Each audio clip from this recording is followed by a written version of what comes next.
All right, guys, it's Copper Cutlass, and check this out. We are all good, all installed, filled with fluids.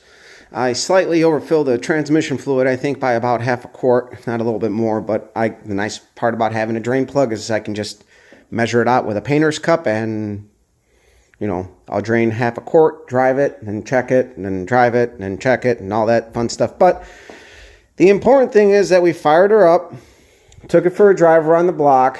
I made no waste of time of beating on this thing. And the transmission, I didn't hear any noises, so it must have been in the rear end. The backing plates don't make any more noise.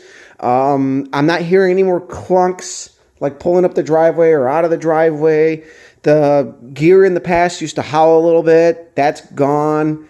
All things indicate to this thing's set up pretty good now. I hope that everything holds up.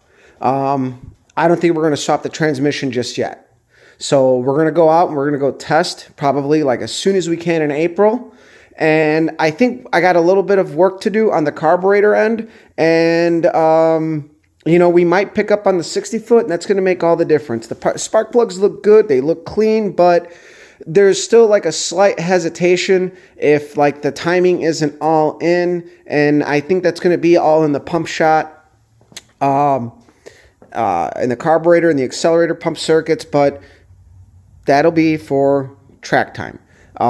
We know that it ran really good last time, and the weather was actually fairly good. It's actually cooler today than it was then. So it might be a little lean right now because it's cooler, but maybe in the summer, that's going to be the ticket. So hopefully we have fair conditions for testing, and we'll just kind of leave it and chalk it up to with the conditions. And also the fuel in the fuel cell is pretty old, so I'm not going to rule that out either. But it ran good.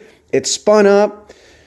I laid down a nice patch, went through the gears, drove it. I didn't hear any of that clicking that I was hearing that sounded like a constant, like ratcheting, like pen click. That seems to be gone. The last time when I did check the transmission fluid, it was about half a quart low, but this thing the pan holds an extra 3 quarts. So I highly, highly doubt that being half a quart low affected it, unless being half a quart low uncovered I think the governor unit is still in this transmission as a dummy because I have a full manual valve body, so it doesn't do anything. But I believe that there are still sealing passages, if I remember correctly, in the Turbo 350. So it could have been that was not getting properly lubed. I have like my speedometer gear in there, kind of like in there, sort of like, because I don't have an actual working speedometer. It could have been that wasn't getting enough fluid. I do have a leak at the speedometer cover, and maybe it just didn't get enough transmission fluid since it was getting a little low. And again, I'm just kind of speculating here because, again, it did run good last time at the track, and then that noise. But it's like, rear ends can make a lot of noise.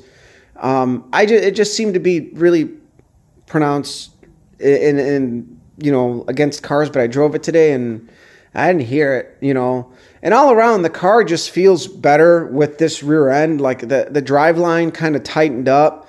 And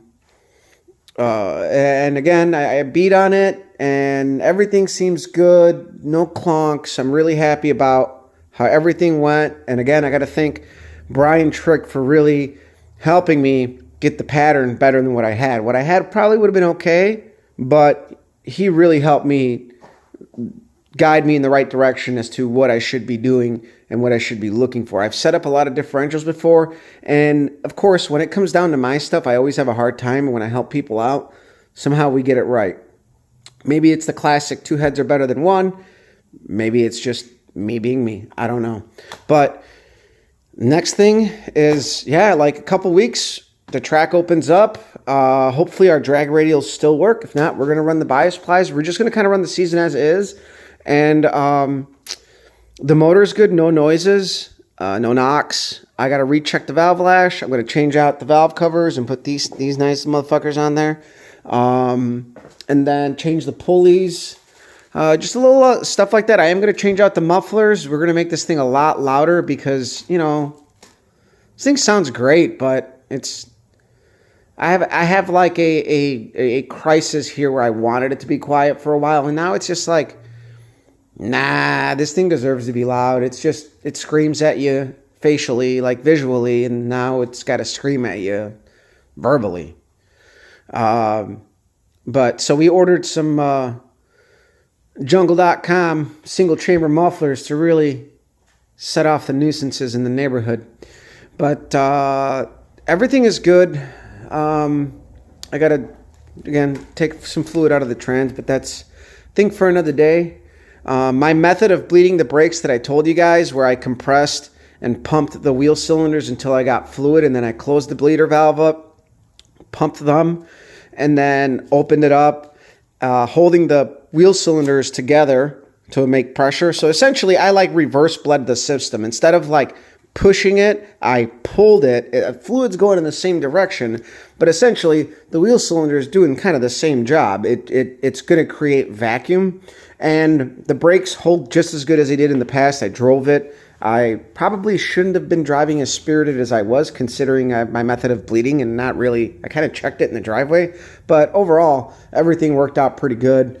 I'm really happy that this kind of went well. We crammed a lot of work in the last 4 or 5 weeks between getting my engine done, my buddy's done, his transmission done, my rear end done, and I'm sure there's other things I forget that we did in there, but either way, like we got it done. I'm not trying to avoid changing the transmission.